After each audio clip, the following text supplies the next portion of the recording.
भारत दुनिया की तीसरी सबसे बड़ी इकोनॉमी बनने की राह पर है, क्योंकि देश इकोनॉमिक डेवलपमेंट के प्रोजेक्ट के जरिए 5 ट्रिलियन की इकोनॉमी बनने का ख्वाब पूरा करने में जुटा है। आपको जानकारी के लिए बता दें कि अभी भारत दुनिया की सबसे बड़ी अर्थव्यवस्थाओं की लिस्ट में 5वें नंबर पर है। लेकिन क्या आपको पता है कि आज से लगभग 300 साल पहले हमारा देश दुनिया की नंबर 1 अर्थव्यवस्था था। अगर इतिहास के पन्नों को पलटकर देखा जाए तो भारत ज्यादातर समय समृद्ध और अमीर रहा है, और गुलामों के समय भारत पूरी दुनिया की नंबर 1 जीडीपी था।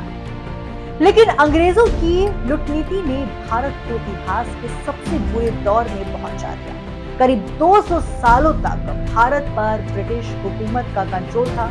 इस बीच अंग्रेजों ने भारत को इतना लूटा कि 1940 तक दुनिया की जीडीपी में ब्रिटेन की हिस्सेदारी 10% हो गई और सोने की चिड़िया कहा जाने वाला भारत दुनिया का तीसरा सबसे गरीब देश बन गया। देश के कई राज्यों में भयंकर भुखमरी फैल गई। गांव और खेतों में लाशें दिखाई देने लगी। भुखमरी का सबसे ज्यादा प्रकोप बंगाल में रहा। बंगाल में 40 लाख लोग भूखे मर गए। अंग्रेजों के पूरे शासनकाल में भारत के 6 करोड़ लोग भूखे मर गए। सन 1946 में देश के वीर स्वतंत्रता सेनानियों के साहस और बलिदान के आगे अंग्रेजों के घुटने टेक गए। आजादी के बाद भारत की इकोनॉमिक हिस्ट्री का नया चैप्टर शुरू हुआ। 1951 की पहली पंचवर्षीय योजना में खेती और सिंचाई पर फोकस रहा, तो 1956 की दूसरी पंचवर्षीय योजना से उद्योग धंधों को बढ़ाया गया। अनाज के लिए भारत को अमेरिका पर निर्भर रहना पड़ा था, लेकिन लाल बहादुर शास्त्री ने खेती पर ध्यान दिया गया, जिससे हरित क्रांति की शुरुआत हुई। इसके बाद श्वेत क्रांति से दूध का उत्पादन बढ़ा। लेकिन एक समय ऐसा भी आया जब इस आर्थिक विकास की इस रफ्तार पर ब्रेक लग गया।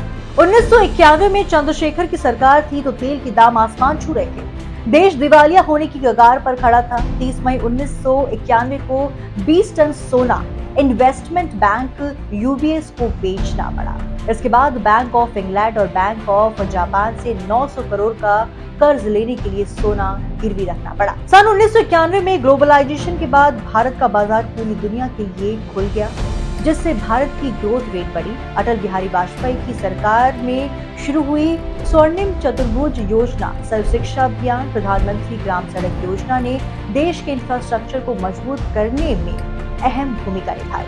मनमोहन सिंह प्रधानमंत्री बने तो जीडीपी ग्रोथ 8 से 9% पहुंच गई, और जब नरेंद्र मोदी प्रधानमंत्री बने, यानी आज से 10 साल पहले, तब देश $1.9 ट्रिलियन के साथ दुनिया की 10वीं अर्थव्यवस्था था। अभी देश की जीडीपी $3.90 है। वित्त मंत्रालय के अनुसार भारत की जीडीपी अगले 3 सालों में 5 ट्रिलियन और 2030 तक 7 ट्रिलियन हो जाएगी, जिससे भारत अमेरिका और चीन के बाद दुनिया की तीसरी सबसे बड़ी अर्थव्यवस्था बन सकता है।